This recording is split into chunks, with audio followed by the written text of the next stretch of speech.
هاي السلام عليكم ورحمة الله وبركاته. معكم كالعادة رياض العبادي، لاعب دولي سابق في السنوات الثمانينات في كرة اليد، ونشرف ونعتز لكونه هزينا المليون وهزينا درابو تونس في محافل الدولية. اليوم موضوعنا وشريطنا بما خص شكري بالعيد.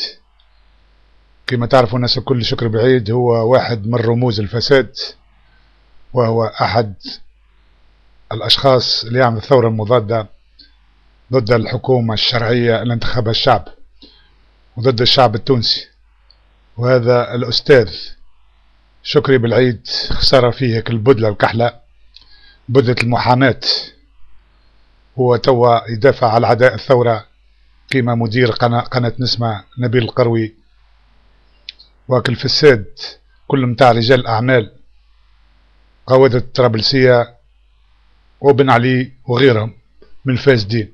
كما تعرفوا الناس الكل تلقى 100 مليون من رجل أعمال فاسد في سوسة باش يخدم له قضيته، وهذا ظهر السيد هذا اللي هو عميل ومتصهين وباع دم الشهداء بأبخس الأسوام، وتواصل يتاكي في سيدو طارق دياب، رمز من رموز الرياضة في التونسية، وحسد الرجل كونه خذا منصب وزير الشباب والرياضة. ونقول لك من موقعنا هذا يا سي شكري، يا اخي جورج ويا مش قريب معناها باش يولي رئيس ليبيريا، ما وصلش معناها في الانتخابات معناها الثاني بعد الرئيسة متاع ليبيريا. يا كلب يا ساقط يا عميل.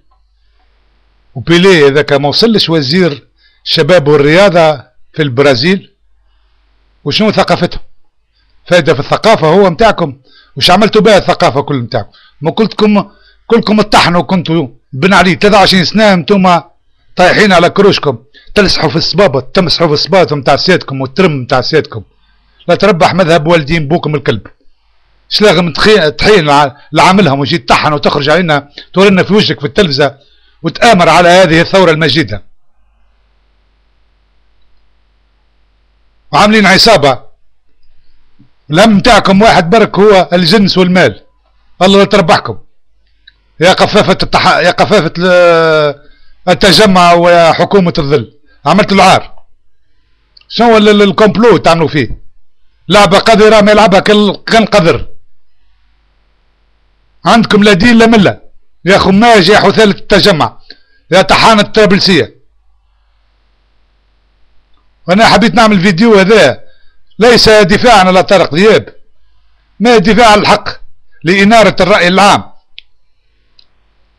وفي تونس وشرفاء تونس وشرفاء الجماهير الرياضية معناها العريضة في تونس. كونه سيد هذا مرتشي ومرتزق ويخدم في أجندة خفية، وتعرفوها الناس كل، هو يخدم في أجندة خفية لإتاحة بالشرعية.